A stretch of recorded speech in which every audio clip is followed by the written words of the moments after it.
What's up guys, welcome to Superwise. I'm John and we have really exciting movie news to talk about today. So first, let's start off with Indiana Jones 5. Breaking news.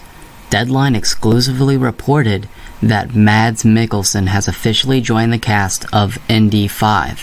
Deadline, in their exclusive, kept details under wraps. We don't know who Mads Mikkelsen is playing, but all we know is that he is in the film. If I had to guess, I'd say that Mads is going to be playing the main villain of this movie because Mads' best roles are his villain roles. He plays such a convincing and threatening villain.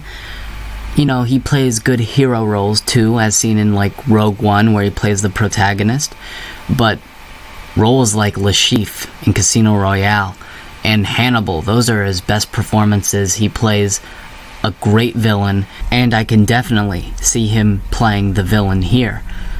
Regardless, Mads Mikkelsen is in the movie, and I'm happy about that because the dude's a really good actor, and I'm sure whatever role he has in Indy 5, he'll do it great.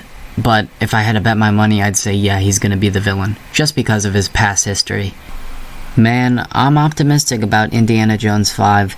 There's a lot riding on this. It could either go really good or really bad. I'm hoping for the best. You have James Mangold directing, you have Spielberg producing, and now you have Mads Mikkelsen potentially playing the villain. All pluses. So we'll see. But in other exciting news, a new photo for the Flash movie seemingly reveals the return of Michael Keaton's Batmobile. Pictures Vehicles Ltd posted this image on Instagram showing a close-up of the front end of Michael Keaton's Batmobile. Now, Pictures Vehicles Ltd is a UK custom building effects team that has worked with Warner Brothers in the past, including productions at Leavesden Studios, where The Flash is going to start filming. So, Pictures Vehicles Ltd posted this picture of the Batmobile, which I think this Batmobile, Michael Keaton's Batmobile, is easily the most iconic and best Batmobile we have ever gotten on screen. I'm going to wait and see the Batman 2022, see that Batmobile, and then give a definitive answer on which Batmobile is the best. But for right now, yeah, this is the best Batmobile. But just because Michael Keaton's Batmobile is returning, that does not mean that Michael Keaton himself is returning for this Flash movie.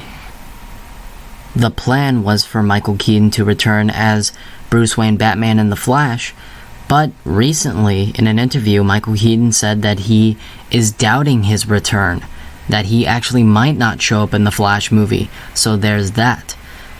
All we know right now is that part of this Flash movie is set in the Burtonverse, because now we have Michael Keaton's Batmobile. For example, let's say Terry McGinnis or Batgirl is driving Michael Keaton's Batmobile, and Michael Keaton's not in the Flash movie, but we acknowledge that he still exists in this world. But I'm just thinking, if anyone was to drive that Batmobile, it'd be Michael Keaton. It's his Batmobile. The plan was for him to show up in the Flash movie, and now that we have the Batmobile, it should have Michael Keaton in it, right? I don't know. I don't have anything to back this up. I just have a hunch. The plan was for him to show up, and I think he's going to show up. Hollywood loves to lie, essentially. I mean, a lot of these actors love to lie to preserve the surprise in fans, so that when they show up, everyone's going to lose their minds. I think that Michael Keaton could be doing that. I know in that interview he says, I'm not BSing you, but come on, you could say that and you could still be doing that. Yeah, I think that if Michael Keaton said he's not going to be in the Flash movie, and then we get our first trailer and he shows up, we're all going to lose our minds. I think that's a definite possibility. I just think he's going to show up. I really do. And I think if he does show up, it's going to be fascinating to see what happens after Batman Returns. It's going to be fascinating and clever to see the Burtonverse be expanded in this movie. I want to see where Bruce Wayne is at in his life. Is he training a Terry McGinnis? Like, what's going on? Hopefully Michael Keaton shows up, because I really do want to see him in this movie. But tell me in the comments down below, what do you think of this new Batmobile picture? Do you really think that Michael Keaton's going to show up in The Flash? And Mads Mikkelsen, what do you think of that Indiana Jones 5 casting? Do you think he's going to be a good villain? Tell me in the comments down below. Please remember to like, share, comment, and subscribe if you haven't subbed already. I'd love to have you here. You'd be supporting the Superwise family. It'd mean a great deal. So subscribe, that will be all for me. And remember my catchphrase, guys. Stay super wise.